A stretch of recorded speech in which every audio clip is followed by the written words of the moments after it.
thought I finally had a home when my aunt let me live upstairs for free. You're not real family. You were just a project. Then I discovered she stole my inheritance to pay off her property taxes. You live here for free, Harper. The least you can do is answer my calls before midnight. That was the message my Aunt Lorraine left on my phone, after calling me 7 times in one night, just because I didn't text back immediately after getting home from work. And yes, I'm 29, not 16, not 17. I'm a full-grown woman who pays her own bills, except rent. But we'll get to that. I never thought I'd be the kind of person who regretted accepting a place to stay from family. But here I am, sitting on the floor of the tiny apartment I used to call home, wondering how long it'll take before I stop flinching every time my phone buzzes. It started with a gift. Or at least, that's what I thought it was. When I was going through a breakup last year and scrambling to find a new place, my Aunt Lorraine reached out and said, "Why don't you come stay at my upstairs apartment? You know, the attic unit is just sitting empty." She made it sound so warm, so generous, like it was her way of helping me get back on my feet. I didn't question it. I was desperate, and I trusted her. Lorraine had always been that aunt, the one who sent me books when I was a kid, who showed up to my high school graduation when my mom didn't. She said I didn't need to pay rent, just help out around the house if she needed anything, water the plants when she was away, that kind of thing. I was hesitant at first. I've always believed nothing comes without strings. But I was exhausted, emotionally wrecked, and the idea of having my own quiet place without roommates or bills sounded like a miracle. So I said yes. At first, it was everything I needed. The attic apartment was small but full of light. It had these slanted windows that let the morning sun pour in. I bought plants. I started journaling again. I finally slept through the night for the first time in months. Lorraine seemed happy to have me there. She brought over groceries sometimes. We even watched movies on Sundays like when I was little. For the first time since my mom left when I was 15, I felt like I had family again. But looking back, I should have paid more attention to the warning signs. The first red flag was her asking me to let her know every time I left the house. "I just like to keep track," she'd say with a smile. "In case something happens, I want to know you're safe." It felt sweet, until she started texting me if I forgot. Once, I went out for dinner with coworkers and came home to find her standing in the hallway, arms crossed, saying, "I thought something happened. You didn't tell me you'd be gone so long." I laughed it off. "Lorraine, I'm fine. I'm not a teenager." She didn't laugh. She just said, "As long as you're under my roof, I think it's fair I know where you are." That phrase, "under my roof," stuck in my head. It echoed louder and louder over the next few months.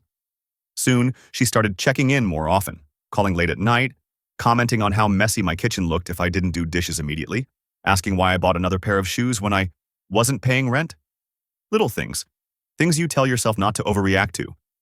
Until the morning I got out of the shower and found her inside my apartment, in the attic, folding my laundry. She didn't even apologize. "I noticed you left your door unlocked. I just figured I'd help." I asked her not to come in without knocking. She rolled her eyes and said, "It's my house, Harper. I can't trespass in my own property. I should have moved out right then and there, but I didn't. I told myself I was overreacting, that she meant well, that maybe I was being too sensitive. But it only got worse. A few weeks later, I invited a friend from work over for coffee. Just coffee, nothing romantic. Lorraine happened to come upstairs during our conversation and lingered in the doorway, arms folded, expression sour. After he left, she said, "I don't want strangers up here. This is a family home, not a hangout spot."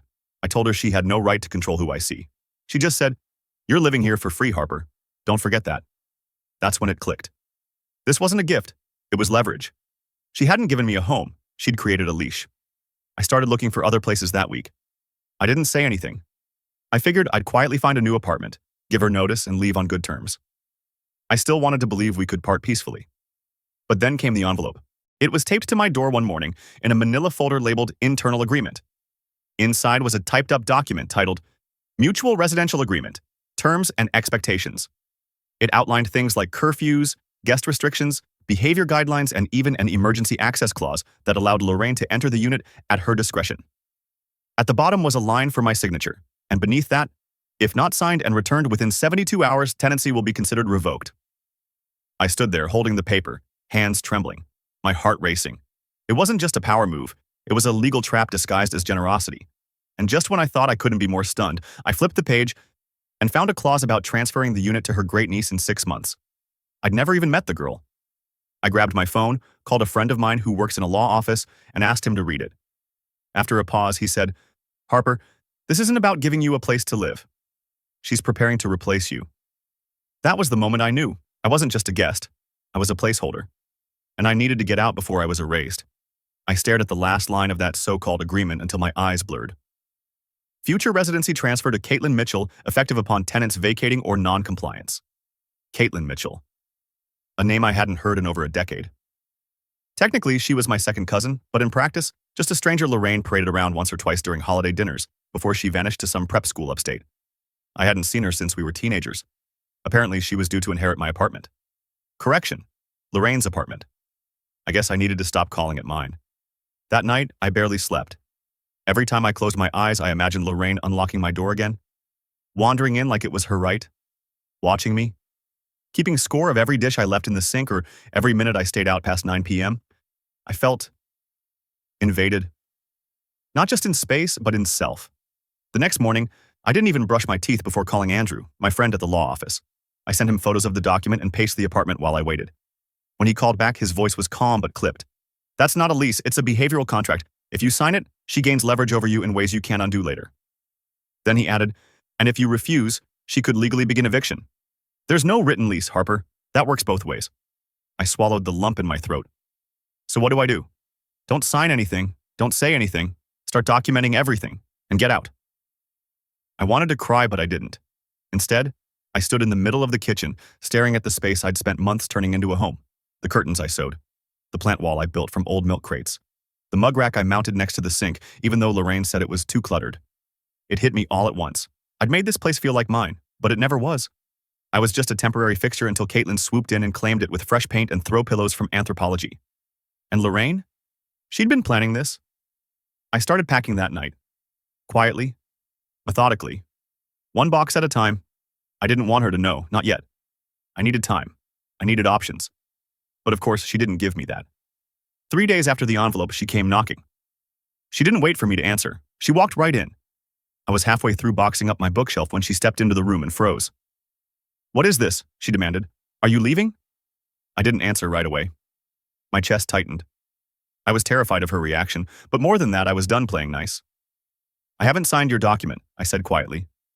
And yes, I'm moving out. Her face twisted like I'd slapped her. You're making a huge mistake, after everything I've done for you. I turned to face her. You didn't do this for me. You did it to feel powerful. You gave me a place to stay so you could control me. Don't act like this was ever unconditional. That was when she snapped. She stepped closer, her voice shaking, not from sadness, but from rage. You have no idea how much I sacrificed to help you. I gave you a roof over your head. I let you live here without paying a dime. And this is how you thank me? By packing up in secret and sneaking out like a thief in the night? I stared at her. My hands were trembling, but my voice stayed calm. You taped an eviction threat to my door. You drafted paperwork without telling me. You planned to replace me with someone I haven't seen since high school. What did you expect me to do? Stay and wait for you to shove me out? Lorraine's eyes narrowed. Then, she said something that made my blood run cold. You should have known better than to think this was yours. You're not family, not real family. You were a project, a leftover. I gave you purpose. And there it was. The truth, raw and ugly. I was never her niece. I was a placeholder, a project, a charity case she could mold, monitor, and eventually discard when someone better came along. I didn't cry, not yet. But something broke inside me in that moment. Something I hadn't realized was still hanging on. The last little hope that this woman, the one who used to braid my hair, who once cried at my college graduation, still cared. I looked her in the eye and said, You don't get to talk to me like that anymore. You don't get to define me. Then I walked past her, calm, cold, unapologetic. She didn't follow. She didn't slam the door. She just stood there, stunned, watching as I reclaimed what little control I had left. The next morning, I got a text. If you're not out by Friday, I'm having Caitlin move in early. Hope you're packed. That was the final nail. She wasn't just done with me. She was erasing me, replacing me like a bad tenant in a guest house she never truly opened. But life has a way of twisting things, doesn't it? Because 2 days later, I got a call from Andrew. His voice was almost smug. Guess who just sent a cease and desist to Lorraine? What? Turns out Caitlin never agreed to move in. In fact, she filed a harassment complaint last month. Lorraine's been hounding her to sign a caretaker agreement for the property, promising her full inheritance access if she moved in by May. I blinked. Wait, so Caitlin isn't coming? She wants nothing to do with the place, Andrew said. And if Lorraine pushes this, she could be looking at legal trouble for misrepresentation. For a moment, I couldn't breathe. It felt like the floor had shifted. Lorraine hadn't just betrayed me. She'd been pulling strings on both ends. And suddenly, I wasn't the only one fighting back. I thought walking away would be the hard part. Turns out, watching someone erase you like you were never there, that's harder. After I found out Caitlin didn't even want the apartment, I felt like I could breathe again. For a moment. For the first time in weeks, I thought maybe this would settle. Maybe Lorraine would back down now that her backup plan had imploded. But people like her don't unravel quietly. 3 days after that call with Andrew, I came home to find the stairwell blocked. Literally. A massive stack of boxes, old holiday decorations, broken furniture, crates full of God knows what, lined the stairs leading up to my apartment. I texted Lorraine, "What's all this?" I can't even get to my door. Her reply was instant. "Storage. Temporarily. You've already said you're leaving, so I figured you wouldn't mind. No apology. No request. Just entitlement." I climbed over the boxes, scraped my leg in the process, and slammed the door behind me. I stood there in the silence of my apartment, surrounded by the last boxes I hadn't packed, and I realized something. She wasn't trying to push me out anymore. She was trying to erase my presence while I was still living there. I started documenting everything. I photographed the stairwell. I logged every message. Andrew advised me to keep calm, not respond emotionally. But I wasn't calm. I was shaking. The next morning, I woke up to find the water shut off in my unit. I checked the basement. Nothing wrong with the pipes, but the valve to my floor had been turned off. I had to call the city utilities to get it restored. They logged it. And so did I. I wish I could tell you that was the worst of it. But then came Friday. I was working from home, typing notes on my laptop, when I heard a key turn in the lock. My blood ran cold. The door opened, and in walked Lorraine, not knocking, not hesitating, just walking in like I didn't exist. "What are you doing?" I demanded, standing up so fast I knocked over my chair. She didn't flinch. She just looked around like she was inspecting the unit. "I wanted to see what's left. I'm repainting once you're gone." She wasn't even hiding it anymore. No more fake concern, no more passive-aggressive guilt trips, just blatant control. I grabbed my phone and started recording. She tried to wave it away. "Put that down. You're being dramatic." "I'm protecting myself," I said. "You don't get to do this anymore." That was when she turned on me. Her voice cold, cutting. "You've always been ungrateful. I tried to give you a future, structure, a place to belong. But you don't belong anywhere, Harper.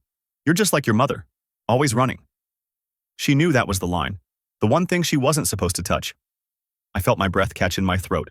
My mother, who left when I was 15, who Lorraine swore she never judged, who she claimed to support me through losing. And now here she was, spitting that back at me like a weapon. I kicked her out. I don't even remember the words. I just remember shaking, slamming the door, locking it 3 times, and sliding down the wall until my whole body went numb. It wasn't about the apartment anymore. It was about me, my dignity, my sense of safety, my right to exist without being molded into someone else's broken version of family. I called Andrew again. I was ready to escalate, but he didn't answer.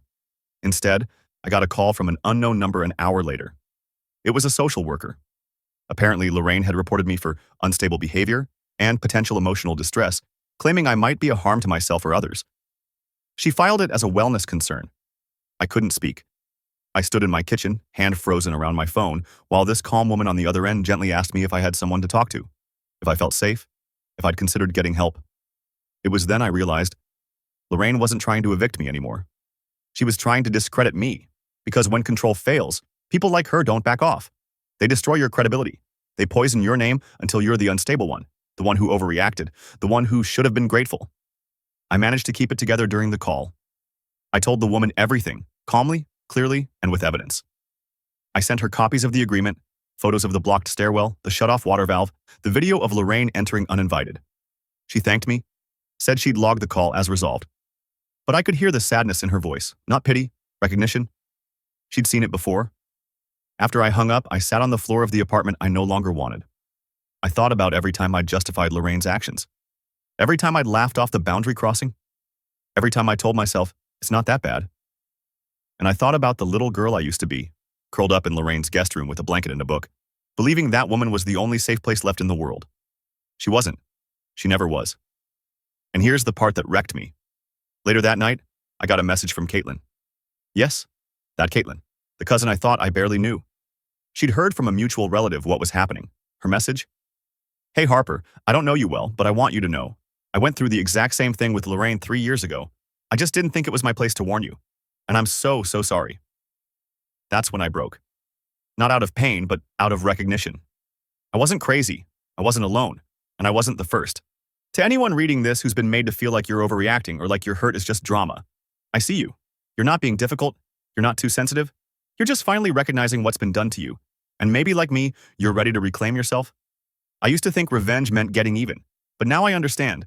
Real revenge is taking back your power so thoroughly, they can't even recognize the person they tried to break.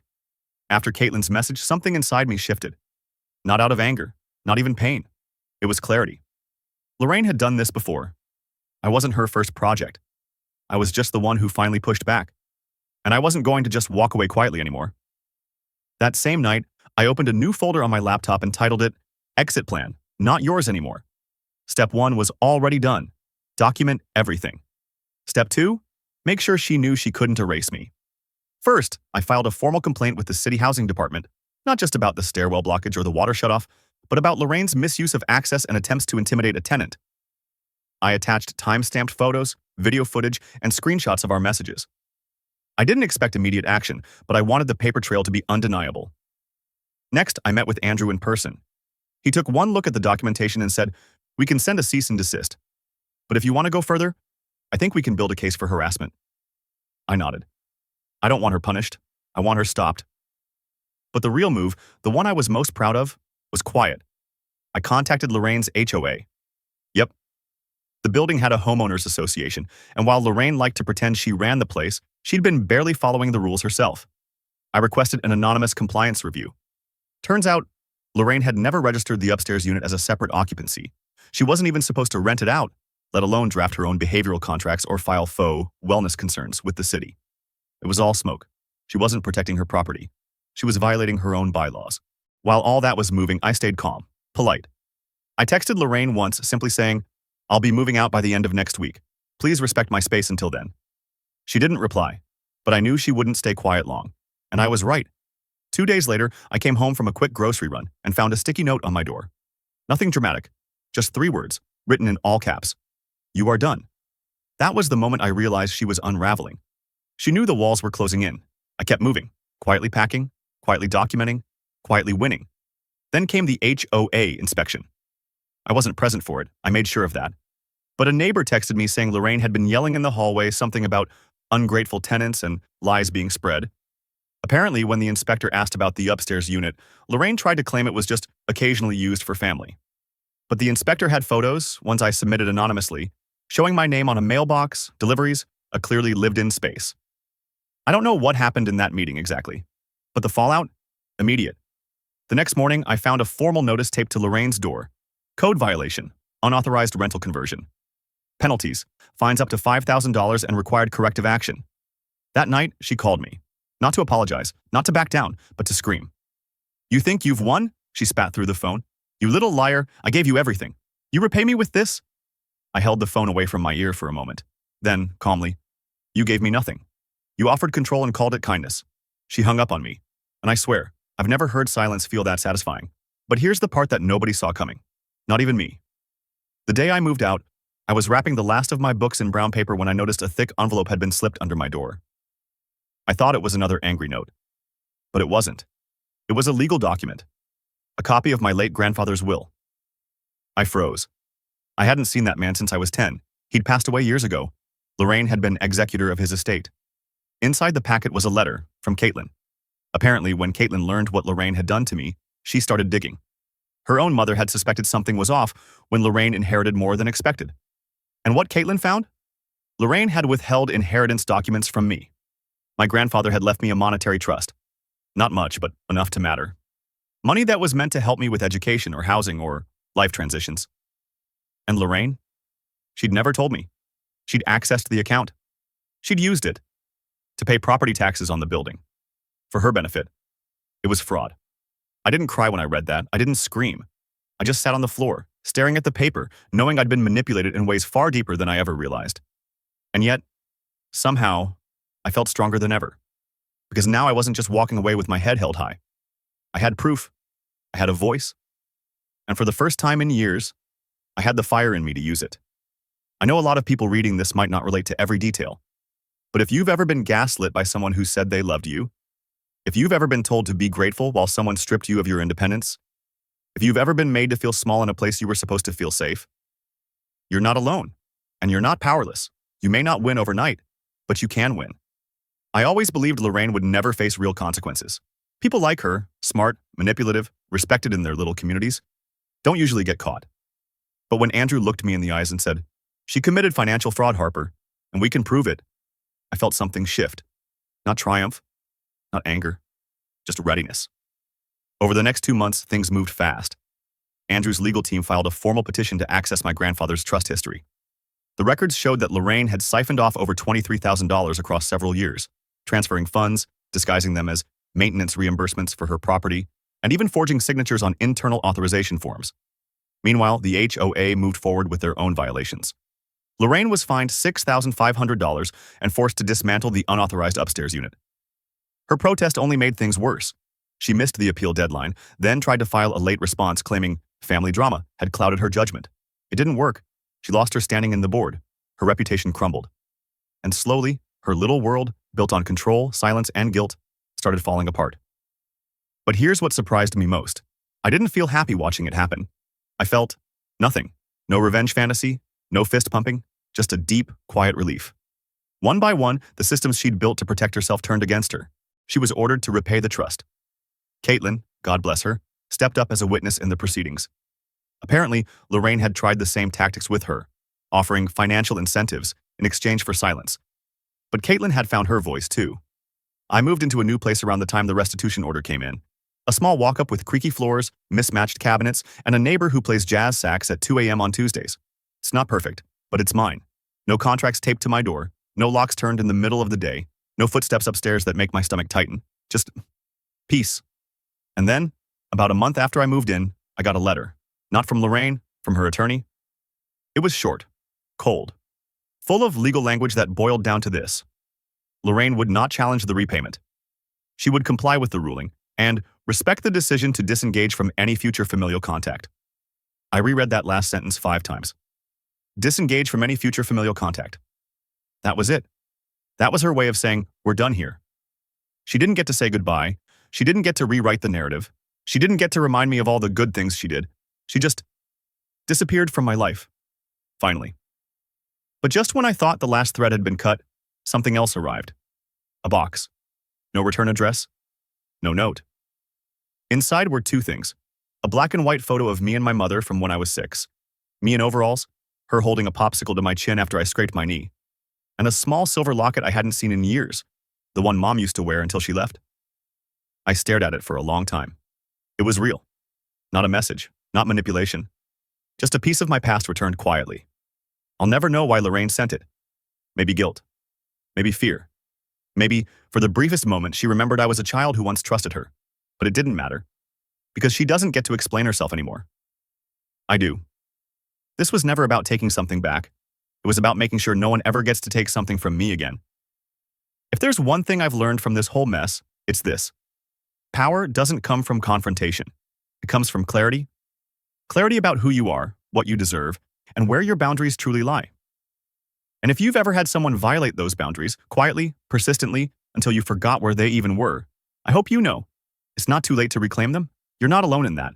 If this story resonates with you in any way, or if you've gone through something even remotely similar, I'd really like to hear your experience in the comments. Maybe someone else will read it and realize they're not as alone as they thought. And if this kind of story meant something to you, feel free to stick around. I've got more to say. Maybe not today, but eventually. When I'm ready. Thanks for listening. I may not have gotten justice the way I once imagined it, but I got something better. I got my name back.